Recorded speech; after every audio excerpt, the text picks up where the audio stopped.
On October 12th, 2024, on the same day Spain officially celebrates Christopher Columbus's arrival in the Americas, Spanish national television aired a single documentary in prime time that claimed to overturn 500 years of accepted history. More than 5 million viewers watched. After 22 years of forensic work on bones extracted from the Columbus tomb in Seville Cathedral, a team of geneticists announced that the man who launched Catholic Spain into the New World was not who the textbooks said he was. The DNA, they said, pointed somewhere else entirely. And the implication, if it holds up under scrutiny, rewrites the identity of one of the most consequential figures in Western history. The official story has been settled for centuries. Cristóbal Colón was born in Genoa somewhere between August and October of 1451, the son of Domenico Colombo, a wool weaver and tavern keeper who worked between Genoa and Savona. He had 3 brothers and 1 sister, a working-class Ligurian family making cloth and pouring drinks in a Mediterranean port.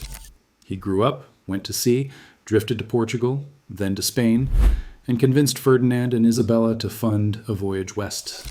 The documentary basis for this version is real and substantial. There are Genoese notarial records placing the young Cristoforo at his father's loom in 1470. There is a sworn court statement from 1479 in which Columbus himself swears under oath that he is a 27-year-old Genoese citizen. There is a deed from 1496 in which his Genoese cousins acknowledge him as their kin and as admiral of the King of Spain. For most of modern history, that has been enough. The Royal Spanish Academy of History endorses it. Most academic biographers endorse it. But the story has one persistent problem that historians have never quite solved. Columbus never wrote in Genoese. He never wrote in Standard Italian either. Every surviving letter, every diary entry, every marginal note he produced in his many books is in Spanish, with traces of Portuguese, and several modern philologists argue for Catalan and Ladino influences beneath. A man supposedly raised in a Ligurian weaving household until at least his early 20s left behind a written record that contains not a single line in the language his family would actually have spoken. There were other anomalies. The wool weaver's son had somehow married a Portuguese noblewoman. He was addressed as Don. He carried a coat of arms. His personal library included Hebrew works. He signed letters with cryptic monograms that some scholars read as Hebraic invocations. The historian Salvador de Madariaga, writing in 1940, was the first major scholar to lay out the alternative theory in detail. Madariaga argued the Colombo family of Genoa may itself have been a family of converted Jews, Catalan in origin, who had fled the Spanish pogroms of 1391 and quietly remade themselves on the Italian coast. The thesis circulated for decades among serious historians. Simon Wiesenthal, the Nazi hunter, took it up in his 1973 book and argued that Columbus's entire voyage was secretly a scouting mission for a refuge for European Jews. Georgetown professor Estelle Irizarry, using computational linguistic analysis on Columbus's surviving writings, concluded in 2009 that his mother tongue was probably Catalan, with traces of Judeo-Spanish. The argument was textual, circumstantial, and unprovable. For more than a century, nobody had access to anything physical from Columbus himself. That changed in 2002 when a high school history teacher from Seville named Marcial Castro made a phone call that nobody expected to lead anywhere. Castro reached Dr. José Antonio Lorente, director of the Laboratory of Genetic Identification at the University of Granada. Lorente was a serious credential. He was a forensic geneticist trained at Quantico with the FBI Academy, founder of Spain's National Missing Persons Program, and founder of an international initiative using DNA to fight child trafficking. Castro had a specific question.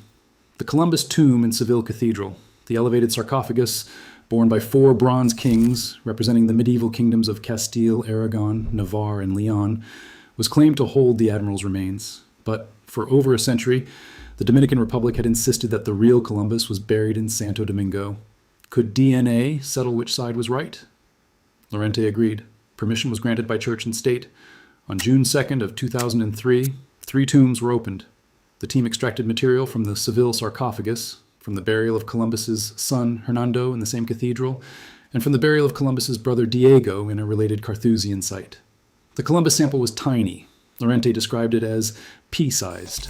The bones had moved 4 times across 5 centuries, from Valladolid in 1506 to a Sevillian monastery, then to Santo Domingo in the 1540s, then to Havana in 1795, then back to Seville in 1898 after Spain lost Cuba.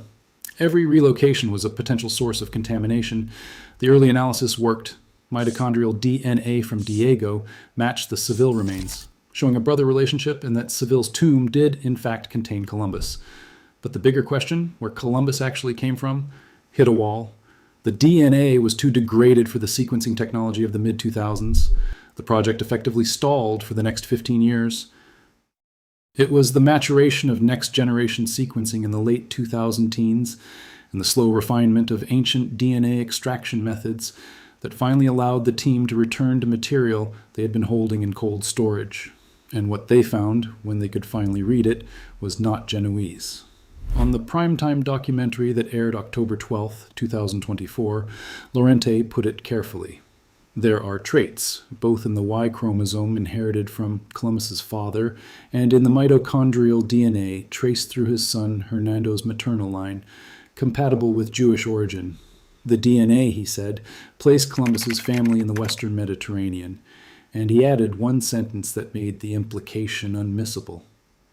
If there were not Jews in Genoa in the 15th century, the likelihood that he was from there is minimal. The framework the documentary then built was that Columbus's family had been silk weavers, not wool weavers, and that they came from a Sephardic Jewish community in Valencia that had converted to Catholicism under pressure. Columbus's first voyage departed Palos on August 3, 1492. That was the same day the Alhambra Decree took legal effect.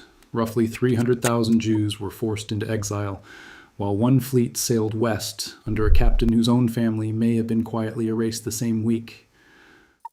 The story raced around the world, and within 72 hours the resistance arrived, and it came from inside the scientific community that should have been celebrating. Dr. Antonio Alonso, recently retired director of Spain's National Institute of Toxicology and Forensic Sciences, the country's most senior forensic geneticist, the man who had supervised DNA identifications for the Madrid bombings, for Civil War mass graves, and for the search for Cervantes' remains, gave an interview to El País that became the defining critique. Alonso said the documentary did not show the DNA of Columbus at any given moment. No haplogroup designations were displayed on screen, no SNP profiles, no contamination controls, no data that another scientist could examine, replicate, or challenge. No peer-reviewed publication accompanied the broadcast.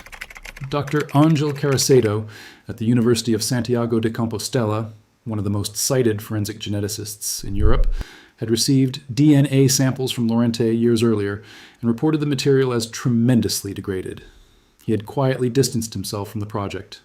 Mark Stoneking, who runs one of the world's leading ancient DNA laboratories at the Max Planck Institute in Leipzig, told reporters his team had stopped working on the Columbus question in 2005 and had heard nothing about the recent results.